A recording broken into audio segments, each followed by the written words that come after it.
Good morning to all present here. I'm Nikita Anand. On the behalf of Usanas Foundation, I'm the host for today's Usanas Scholar Program. It is with great pleasure and excitement that I welcome you all to the first edition of Usanas Scholars Program. The Usanas Scholars Program was carefully planned with a single goal in mind: to provide our Usanas fellows a thorough awareness of the constantly changing dynamics of international relations.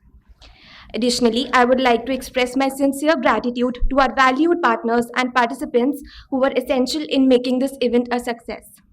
For the lamp lighting ceremony, I would like to call now Dr. Abhinav Pandya, Dr. Anita Jain, Ambassador Sanjay Verma, Dr. Anil Trigunayat, and Ambassador Diana to come on stage. I'll request Ambassador Demetrius and Ambassador Swane also to join for the lamp lighting. Should we take off our shoes? No. Good question. Yeah. If it is easy to take off. Yes. No, it's with the, okay. Just following the traditions. Truly Indian now. Part of the universe. Oh, that's good.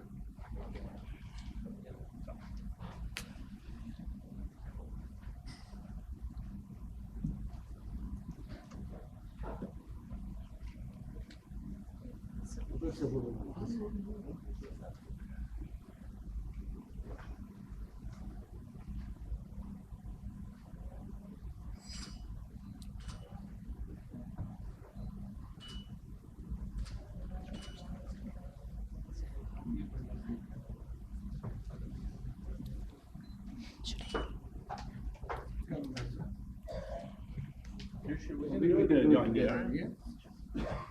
If it's not catching fire, it's not my fault. It will. It will. All hydrogen stuff coming back.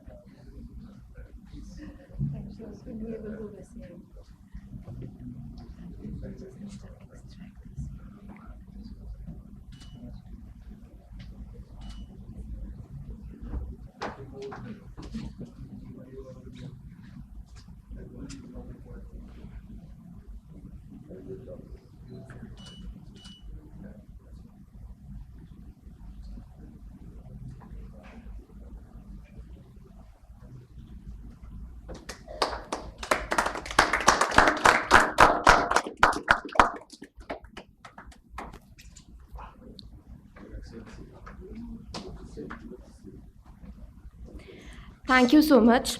I would like to invite on stage Dr. Anita Jain, Director of Usanas Foundation and the guiding force behind our endeavors, to grace us with her presence and share with us her welcome remarks. Namaskar and good morning to all of you. On behalf of Usanas Foundation, I would like to extend a warm welcome to Ambassador Sanjay Verma sir, Secretary Waste MEA, our keynote speaker. It is indeed an honor to have you with us as a keynote speaker. I extend my greetings and warm welcome to our esteemed panelists, Ambassador Freddie Swane, Danish Envoy to India, Ambassador Diana, Lithuania Ambassador to India, Ambassador Anil Trigunayak sir, India's former envoy to Libya, Malta and Jordan, and our advisory board member, and Dr. Harshpant, Vice President, Strategic Studies and Foreign Policy, ORF. I also extend a warm welcome to all the subject experts, our guests, and the first batch of Usanas Fellow. I would like to thank our knowledge partner, Center for Northeast Asian Studies, and the Center for Security Studies, OP Global, Jindal University, Sonipat. And I also like to thank the sponsors of the today's event, Press Room Automation and Feed Fixture Private Limited, and Tapai Economic and Cultural Center in India.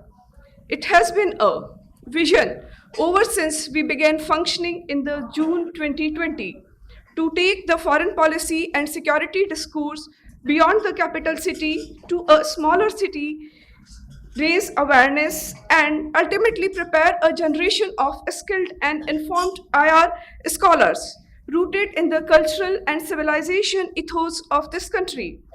The Usanas Scholar Program is our major step in this direction. This is indeed a small beginning, however.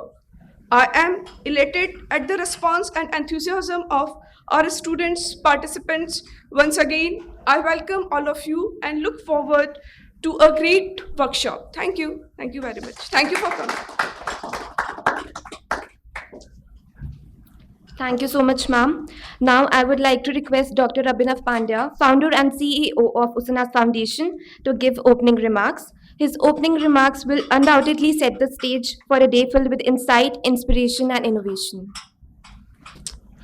Good morning to all of you.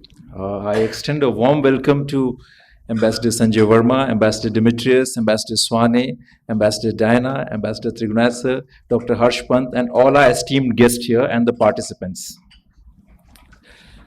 Well, I think I feel that it's definitely a great moment for us. We started as a young think tank in June 2020. I guess we are still young, as most of the people working here, they fall in the same bracket. And it's a moment of great honor and pride for us that we are organizing our first event in Delhi. Before that, we organized 2 Maharana Pratap Geopolitics Dialogues in Udaipur, which were definitely a great success. Many of who are present here today joined us in the Maharana Pratap Dialogues in Udaipur.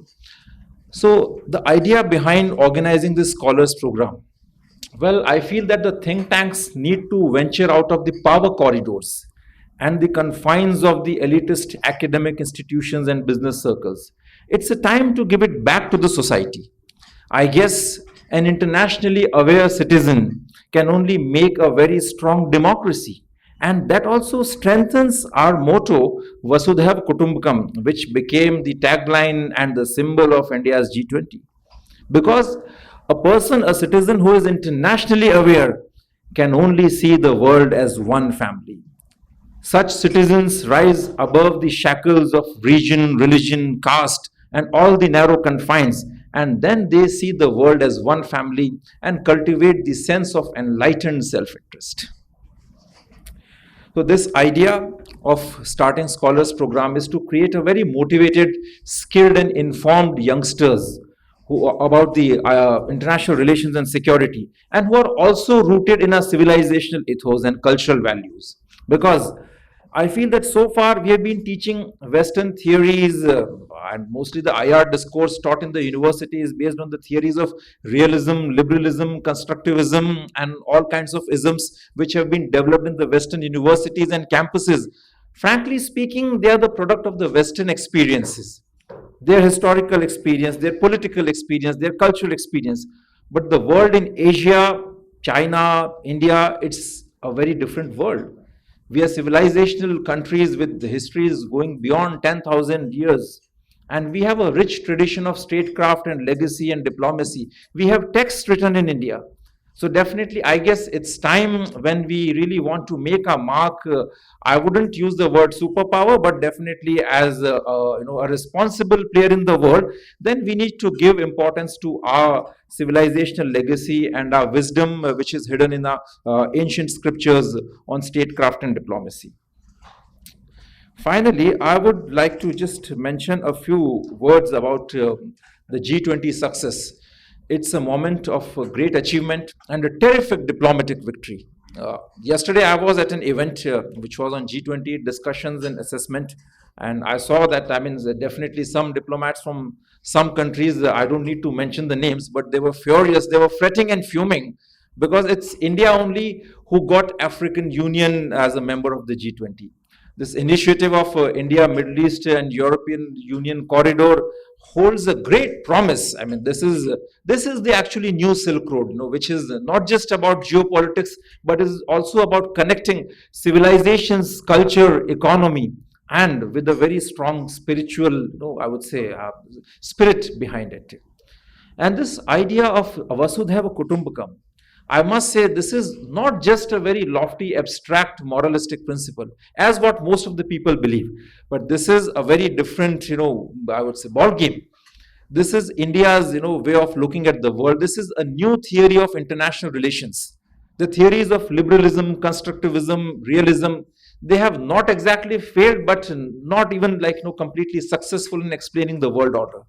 The rise of China, the rise of Asia, it's very difficult to explain them through those traditional theories. But then we have this Vasudhaiva Kutumbakam, which is a very grand idea with a very strong spiritual backbone to explain and define the world order and also run the global affairs. In Vasudha Kutumbakam, we don't have superpowers. We have Vishwagurus. Once again, and most importantly, this is not just a lofty moralistic principle which is just, read in some religious congregations and moral science classes. This is also a theory, because there are enough provisions for taking actions against the errant states, for regime changes, but for the right reasons, not for pursuing imperial agenda and aggressionist designs. Lord Krishna did the regime change in Magad by ousting Jarasandh. Ram did the regime change in Sri Lanka by ousting Ravana. But the territories were not annexed. Their territories were given to responsible hands in those regions only. So there are a lot of things which I'll be discussing in one of our modules, which is on classics. But I guess, with this, I'll just end it here. And once again, thank you very much for coming here. And definitely, it's a great honor for us here. Thank you, Ambassador Verma, sir, for coming here today. Thank you. Yeah.